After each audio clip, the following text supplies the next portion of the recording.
Hello friends. तो अभी तक हमने बात करी कि जो हमारे मॉडुलर रोटी के अंदर में जो पैनल लगाए जाते हैं वो किस तरीके से खड़े किए जाते हैं और उसकी क्या डिटेलिंग है उसके बारे में हमने जानकारी इकट्ठी करी। इसके अलावा भी और तरीके के मटेरियल होते हैं जिसमें सेमी मॉडुलर चीज़ें भी करी जाती हैं और जिसमें पेंटिंग भी करी जाती है और उस तरीके से मॉडुलर रोटी बनाई जाती है। परंतु ये सबसे अच्छे मटीरियल्स में से एक होता है हमारा जो एसएस का मॉडुलर रोटी हम बनाते हैं, तो इसलिए हमने उसके बारे में यहाँ पर बात कर लिया। अब जैसा यहाँ पर आपको ये कटिंग दिख रही है, ये वाली जो कटिंग दिख रही है, ये वाली, फिर एक ये छोटी सी कटिंग दिख रही है, फिर ये दिख रही है, फिर ये सीलिंग के अंदर में दिख रही है। तो ये कटिंग बेसिकली किस किस तरीके से और किस किस पर्पस के लिए यहाँ पर करी गई है, करी जाती है, वो चीज़ें हम बताते हैं। तो जैसे यहाँ पर ये दिख रही है, यहाँ पर एक आपको वायर से ये अंदाजा हो रहा है कि यहाँ पे एक स्विच बोर्ड की किसी प्रकार की कटिंग करी गई है। तो इनके पास में क्या होता है कि ये छोटा ड्रिल मशीन होती है, पहले उसकी मार्किंग कर ली जाती है लेवल चेक करने के बाद में प्रॉपर्ली।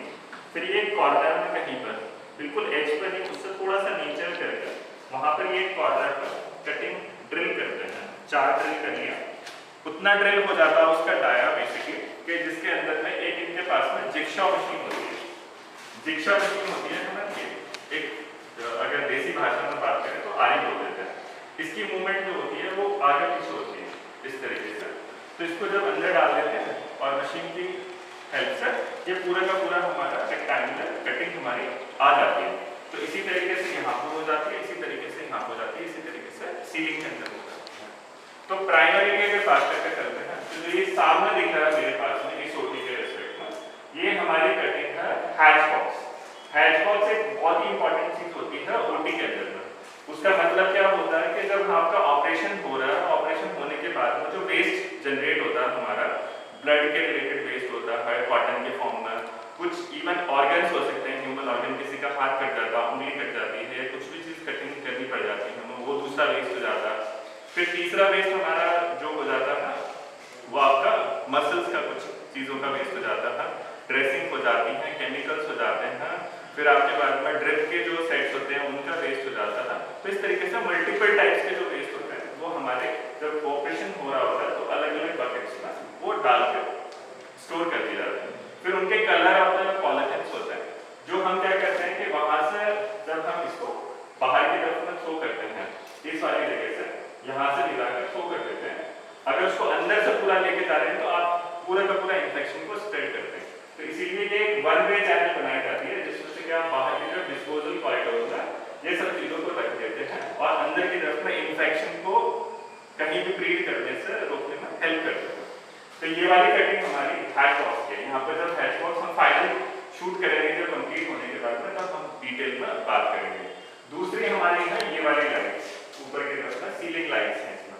तो सीलिंग लाइट का क्या है कि 2 प्रकार की मेजरली लाइट होती है ओटी के अंदर में। एक तो होती है पेशेंट की ओटी टेबल के ऊपर, जस्ट वो बहुत ज़्यादा फोकस लाइट होती है, रोटेशन भी होती है उसके अंदर में, और उसके लक्स लेवल बहुत हाई होती है एंड दैट लाइट इज कि वो ग्लेयर नहीं होता, चमक नहीं लगती है उसमें पूरी लाइट में। तो ऑपरेशन करने में डॉक्टर को आईज को भी बहुत रिलैक्सिंग होती है वो वाली लाइट। तो उसके लक्स लेवल करीबन आपका 1 लाख के आसपास के लक्स होते हैं। बट इन जनरल पूरे के पूरे ओटी में एक जनरल लाइटिंग करी जाती है जिसके लिए ये वाली लाइटिंग आपकी स्प्रेड आउट करेगी पूरी चीजें। तो ये सीलिंग में वो लाइट कटिंग होती है। और क्योंकि आपने देखा होगा कि हर ऑपरेशन के बाद में जनरली जो ओटी है, ओटी को डिसइंफेक्ट किया जाता है, स्टेराइल किया जाता है फॉगिंग की मदद से। तो बहुत सारे केमिकल्स होते हैं, वेपर्स होते हैं उसके अंदर में, तो वो उड़ते हैं एयर में पूरे। तो वो कभी कभी क्या होता है कि जहाँ पर ये वाली सर्फेसेस तो हमारे क्या है कि वाटर प्रूफ है, ये एसएस की सर्फेसेस है।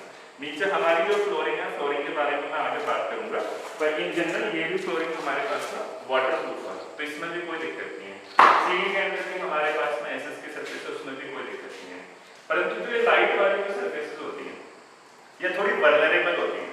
तो अगर हम नॉर्मल ग्रेड की आपका एलईडीज के अंदर में लगा देते हैं तो उसके जो एजेस होते हैं उस एजेस में से वेपर्स अंदर जा सकते हैं और उसको इफेक्ट कर सकते हैं लाइट को।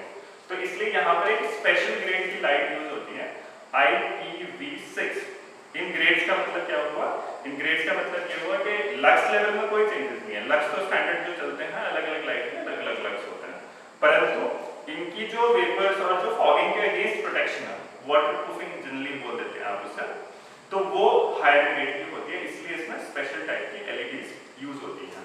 फिर हमारा ये वाला एक एरिया पड़ता था, जो यहाँ पर हमने पिछले वाले उसमें बात की थी कि ये हमारा वो एरिया था जहाँ से पेशेंट की ओटी टेबल के ऊपर में हमारा पूरा एयर कंडीशनड जो एयर आती है, कंडीशनड एयर आती है, उसका फ्लो होता था।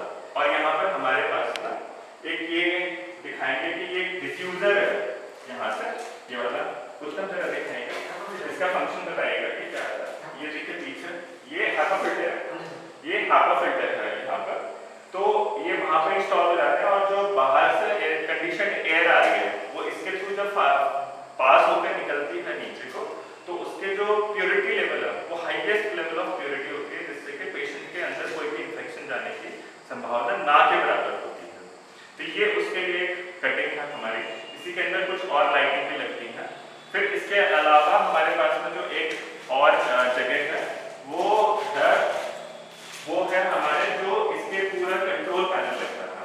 पर इससे पहले मैं कंट्रोल पैनल के बारे में बात करूँ तो जनरल कोर्स में क्या होता है कि जो हमारी बड़ी सर्जरीज होती हैं जिसमें घंटों सर्जरीज लगती हैं, तो बहुत बार फटीग हो जाती है, टायर्डनेस हो जाती है, तो थोड़ा सा एटमॉस्फेयर जो है वो थोड़ा लाइवली बनाने के लिए यहाँ पर ये इस तरीके की आजकल ट्रेंड में जो चीजें चल रही हैं वो ऐसे सीनरीज टाइप के कुछ नेचुरल चीज यहाँ पर लगाए जाते हैं। ये कैसे लगते हैं कि जिस प्रकार से हमने बात करी कि पैनल के ऊपर में जो हमारी स्टेनलेस स्टील का 304 ग्रेड का शीट लगता था, उसी प्रकार से ये जो ग्लास है प्रिंटेड ग्लास होता था और इसको उसके ऊपर में पेस्ट कर दिया जाता था। जनरल कोर्स में जब इस तरीके की पेस्टिंग होती है तो वो इपॉक्सी पेस्ट आपके एडहेसिव होते हैं, क्योंकि इपॉक्सी की जो एडहेसिव प्रॉपर्टीज है वो हाईएस्ट ऑर्डर की होती है, तो उसी प्रकार से इसका पेस्ट कर दिया जाता है। फिर आपका इधर की तरफ में चलते हैं तो हमारे पास में ये मेन कंट्रोल पैनल होता है। यहाँ पर अभी जब फाइनल फिनिशिंग हो जाएगी तो हम इसमें फिर बताएंगे। तो ये एक सेंट्रल टच कंट्रोल पैनल होता है जो आजकल पूरे ओटी की लाइट्स को डिम करना है, सॉफ्ट करना है, बढ़ाना है, वो कंट्रोल होते हैं। इसी के अंदर में जो आपका प्रेशर हो जाता है जनरेट, तो ऑटोमेटिकली रिलीज हो जाता है, उस टच पैनल से भी रिलीज कर सकते हैं आप, वो हो गया। फिर उसके अलावा एयर कंडीशनिंग के फ्लो को कम करना है, ज़्यादा करना है, टेम्परेचर कम करने हैं, लो हायर साइड में करने हैं, तो वो सारे के सारे इस कंट्रोल पैनल से मैनेज होते हैं। नेक्स्ट जो एक इसके अलावा कटिंग आपकी होती है वो हमारे पास में यहाँ पर एक प्रेशर टेम्परेचर की कटिंग होती है। उत्तम बताइए जरा किस तरीके से फिक्स किया जाता है। ये इंटरनली यहाँ पर स्टील स्टैंड पर ऐसा लगा दिया जाएगा ये वाला, तो जब भी प्रेशर डिफरेंसेस ज़्यादा जरूरत से ज़्यादा हो जाते हैं तो यहाँ से ये रिलीज करके उस प्रेशर को मेंटेन करता है। इसके पीछे का जो सेटअप है ये हमारे पास में एक बॉक्स रखा हुआ, ये पूरा का पूरा उसकी यहाँ पे डक्ट लग जाती है और दूसरी साइड में इसमें ग्रिल लग जाती है, जिससे कि ये प्रेशर डैम्पर काम करता है। फिर इसके अलावा तो बेसिक हमारे पास में जो कटिंग्स हैं वो हमारे खाली स्विच बोर्ड की कटिंग है। और उत्तम ये कटिंग हमने किस चीज़ के लिए की? ये हमारे पास में राइटिंग बोर्ड, कुछ नोट्स किसी को लिखने हैं, किसी जैसे आपका बीपी ले लिया जाता था, आपका उसका पल्स रेट चलता है, लेकिन कुछ चीज़ें मॉनिटर हैं, पर कुछ पेशेंट डेटा देखना हो या किसी तरीके की कोई हिस्ट्री लिखनी हो तो वो आप उस राइटिंग बोर्ड के ऊपर लिख सकते हैं। इसके अलावा एक जैसे हमने पिछले में बात किया था कि हमारी रिटर्न एयर की डक्ट हमने बताई थी, ये तो हमने जो लैमिनर एयर फ्लो और हापा फिल्टर्स के थ्रू ये बात कर ली है। इसके अलावा हमारे पास में जो इसमें एयर खराब हो रही है over a period of time, जब हम पूरा ऑपरेशन कंडक्ट कर रहे हैं तो उस एयर को बाहर की तरफ में रिलीज भी करना, जैसे हमने पिछले के वीडियोस में बात की है कि जो एयर कंडीशनिंग लगती है उसमें कम से कम मिनिमम 20 to 25 एयर चेंजेस के आसपास रहता है कि 1 घंटे के अंदर में पूरी इतनी ओटी की जो एयर है वो 20 से 21-25 बार के बीच में चेंज हो जानी चाहिए। इससे क्या होगा कि हमारा जो इन्फेक्शन है, इन्फेक्शन को स्प्रेड कंट्रोल करने में हमें मदद मिलती है। तो इस एयर को जो बाहर ले जाने का काम करते हैं वो हमारा क्या काम करते हैं, ये हमारे पास में रिटर्न एयर डक्ट बोलते हैं। तो यहाँ से कटिंग करने के बाद यहाँ पे ग्रिल लगा दी जाएगी यहाँ पर हमारे पास, और एक हमारे पास ऑपरेशन थिएटर में यहाँ पर, तो इससे हमारी पूरी की पूरी एयर जो गंदी वाली एयर है वो बाहर चली जाएगी और यहाँ से हमारी फ्रेश एयर आती रहेगी। तो ये एक साइकिल जो होगा पूरी की पूरी मेंटेन रहेगी। अब ये तो हमने सीलिंग और वॉल के बारे में बात करी। अब एक जो थर्ड मोस्ट इंपॉर्टेंट कंपोनेंट होता है फ्लोरिंग। अब हम अगली वीडियोस में उसके बारे में बात